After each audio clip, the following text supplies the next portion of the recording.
Okay, so Matt, just curious to know, was your training camp at all impacted by COVID or any training this year at all? Nope, not whatsoever. All my training has been completely normal. I live in Indiana, and nobody comes to Indiana. It is not a destination state. So if you drive through Indiana, it's because you drove through Indiana. Okay.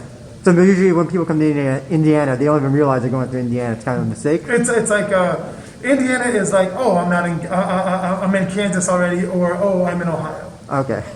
So just tell us about this fight you got with Tim Johnson. How you prepare for it? I think a lot of people are expecting him to wrestle.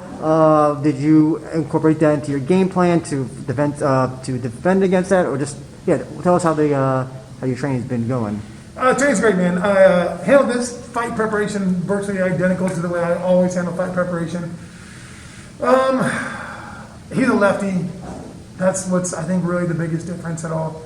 But we'll see. I mean, I hear he's been training with a bunch of NFL teams, like running 40s and doing like NFL drills and stuff like that, so he should be pretty athletic here. I heard that he actually entered the Dutch, double Dutch, the jump roping contest. He's been training with like this professional double Dutch team that's out of Vegas, or a competitive double Dutch team. And so I'm expecting his feet to be really a lot lighter. You know, I think that he's been like, who was it? I think that he was.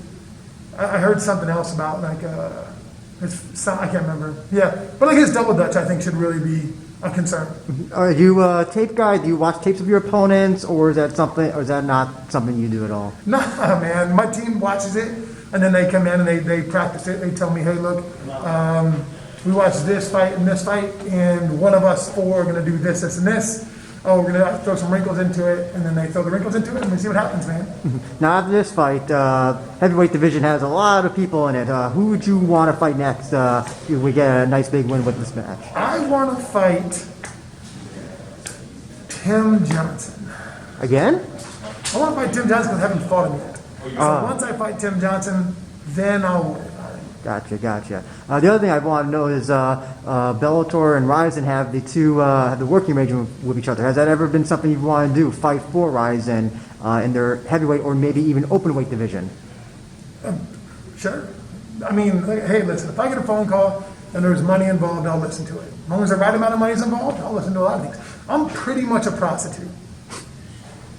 So, what have you been doing during this time? What have you been occupying to not go crazy during this whole pandemic? Well, one thing I have certainly not done is I have not been prostituting.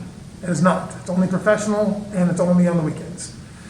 But really, nothing, man. I'm just kind of working on my house. That's it, really. That's it. Oh, I train. I've been trying to train this squirrel that's like at my house that. I'm really like it eats peanuts, and it does a really good job of like coming when it's called, and like you can shoot rubber bands, like take like make like a mini catapult and shoot these peanuts. And I'm talking about these things go probably 35 yards. I mean, these things are humming, dude. And like you can hit them with trees and stuff, and like these squirrels like it's amazing, man. I mean, really, I should get a video. It's a really talented squirrel. I don't know if all squirrels are like that, but this one's really doing something. Have you given a squirrel a name by any chance? I want to put him in a box. You know, I don't know. I can call it Pat. I don't know if it's a boy or a girl. I don't know. It's just there's options. There's options in the world. You know. Mm-hmm. And so with this fight, as soon as the door closes and the bell rings, what is the first thing that you expect Tim Johnson to come at you with? Well, I wouldn't be surprised. Like I said, with all this double Dutch he's been doing. I wouldn't be surprised if he tried to do like a flying triangle. I got to watch out for this flying triangle. This is probably going to be pretty legit. If it is, I got to keep my elbows tight, palms up, push. And how do you expect to finish Tim? Well, so I get ringside seats, and a good friend of mine is going to somehow stash a cast iron skillet, and I'm going to try to do my best to bash him in the head with it once, almost like the Looney Tunes, and then I'm going to discard it.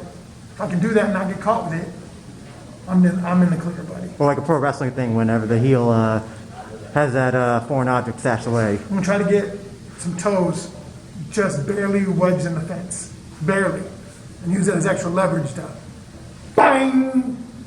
If that works, I'm sitting like this, like Uncle Rico. And the last question I have for you is I'm doing my interview like this the whole time, just flexing out. the no audience Friday. Is that something that you're looking forward to because you're good coaches, or you can miss the audience? You know what's interesting, man, is that that's the way I was brought into this world. Because my first fights were in the Ultimate Fighter, and we had no crowd there. So it's gonna be just like going home. I'm coming home. If I could sing, I'd sing that song that Mark Hominick walked out to in UFC 129, I think, when he fought Jose Aldo. And he had that big old thing on his head. Yeah, the gigantic human. Didn't work out. Maybe I shouldn't sing that song. It didn't work out too well for him. Oh, the MM curse. Don't come up to MM. I'll think of another song. Okay, great. Thank you very much, Matt.